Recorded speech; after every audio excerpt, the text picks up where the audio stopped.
Hey,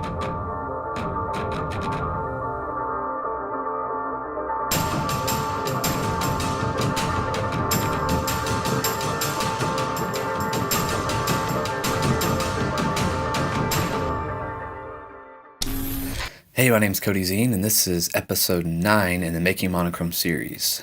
So today we're talking about actually production. This is the first episode where we'll now move out of pre-production and into covering production for making the movie. And today specifically, we're going to talk about our first 2 shoot days.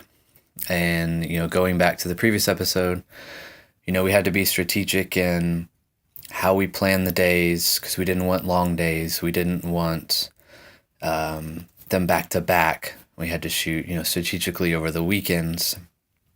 So talking about shoot day 1,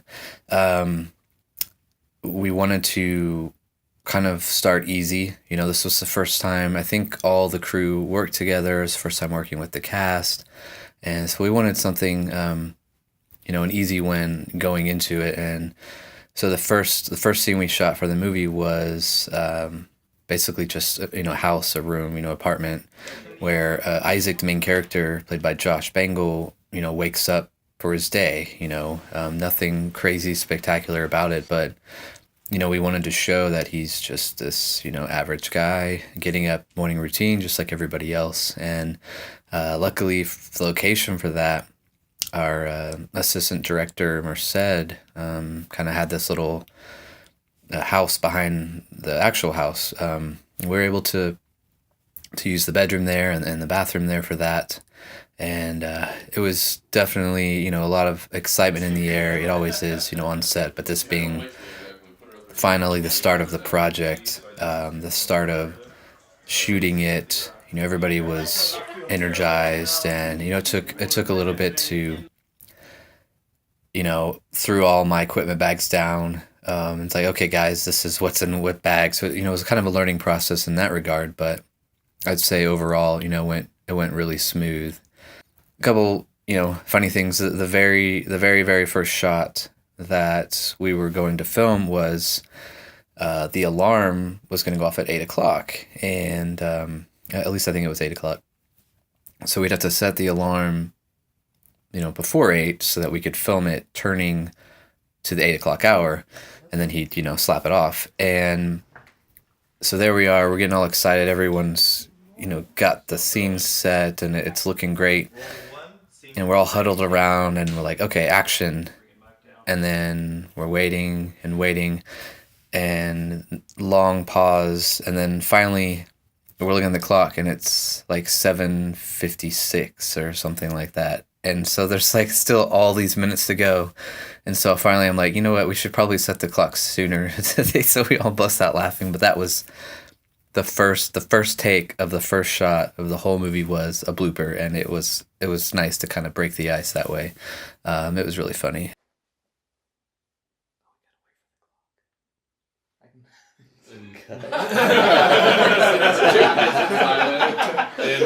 So wait. All right, so the second part of shoot day 1, once we wrapped at the house, we drove up north and we were going to film our ambulance scene. And the ambulance was the only location in the movie that we actually had to pay for. Just being, what it is with an ambulance, we had to find a private ambulance company to let us use it.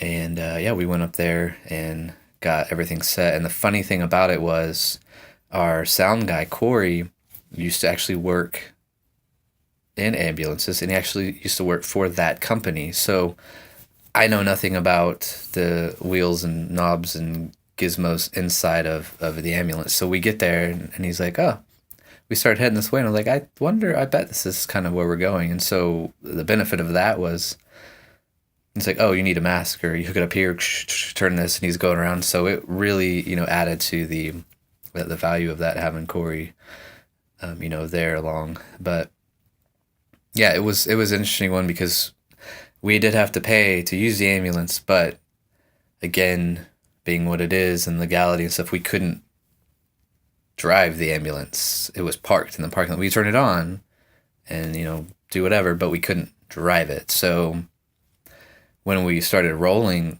to get the realism, not just, you can kind of see it in the footage, but just to get more of the realism and the urgency with the actors that were back there, we wanted that movement. So I think we had 3 people on either side of the ambulance, and they were just rocking that thing back and forth, and maybe even in the back. And it was really funny, just, to get that going. But it was a little bit more tricky just because it's such a confined space in the back. And, we have Josh laying on the gurney, and then we have Kat and Barry on the side, and then myself with the camera, and then Merced and Will for, the camera assist and the assistant director, and then the sound guy and the boom pole, and, Corey. It was very, very crammed. And, Will's holding the light. So we got a little crammed in there, but it was a lot of good laughs, and the cast had a lot of fun with it. But it was definitely challenging to get everything in there. But I think we pulled it off pretty good. That was the first shoot day, which was April 9th, 2017. And we, from the call time for the first location at the house that morning, I think it was 7 a.m. And then by the time we finished at the ambulance, it's about 2 p.m. So, the whole time, and you'll find how most of these shoot days go is it's very rushed, go, go, go. I have lots of angles, lots of different shots, multiple takes. So it was always a constant adrenaline rush, which, just adds to it. But, we didn't want to go long if we didn't have to. But yeah, I'd say it was a good first shoot day. So shoot day 2, which was April 14th. So this was, a couple days after shoot day 1. Again, we were splitting the day. We were going to film 2 different locations. So our call time the first location was at 6:30 in the morning, and we were going to film some car stuff. So like the inside of the car, outside of the car of Isaac, our main character, just waking up and, driving into work. He has a phone call he's got to take, and so we're getting some interior car shots.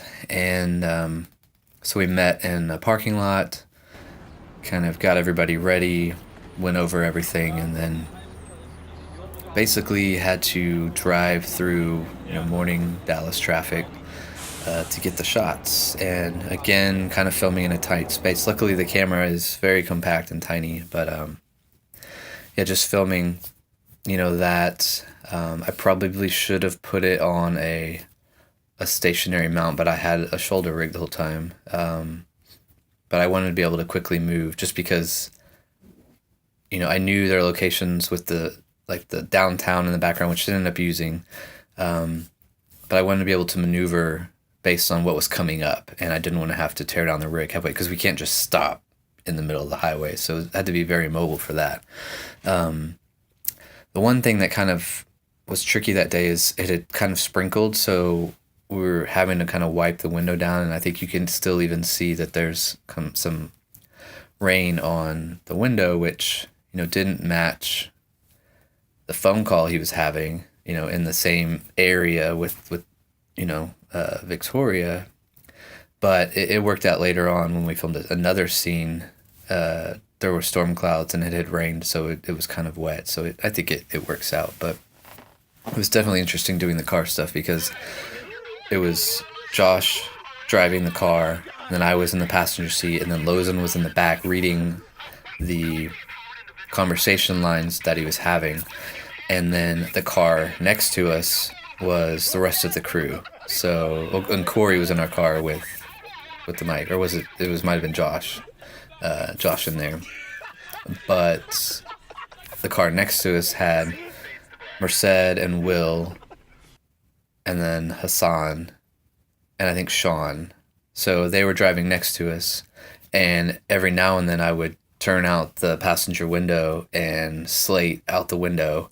Why, I don't know, because I had to just eyeball it after the fact. But it was really funny to do that. We had walkie-talkies, so we were communicating the whole time.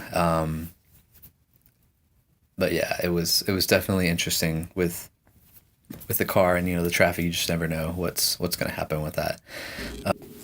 So the second part of that shoot day was the office scene, and luckily one of our friends had an office that she said we could use, a room, and they had a nice elevator, hallway, commons area with lots of windows, natural light.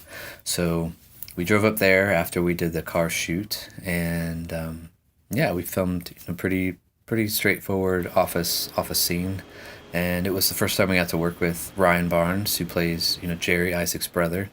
And it's always really fun and exciting to get to work with a cast member for the first time. We've got to know them and know the characters they're going to portray, and so yeah, it was a blast. We had a lot of fun with that one. And the thing about that day though is the air conditioner there in the main area was just so loud. There was a hum, something was wrong with it, or I don't know, but it was excruciatingly loud. So they had to be extra loud, and we had to do quite a bit of doctoring when it came time, after the fact. But yeah, it was just ridiculous how loud it was. And then filming the elevator stuff, there's a sensor on the door, and so in the scene, Jerry has to stop the elevator from closing to tell Isaac something, and then let the doors close. So all of that needs to be pretty evenly timed, and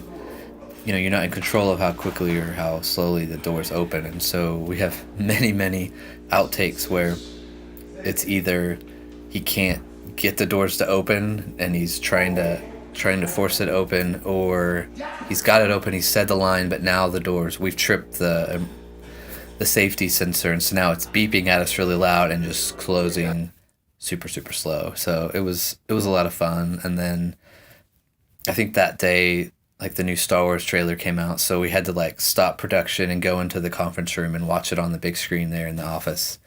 And then okay, now we'll get back to shooting. So it was a blast. But yeah, I think all in all,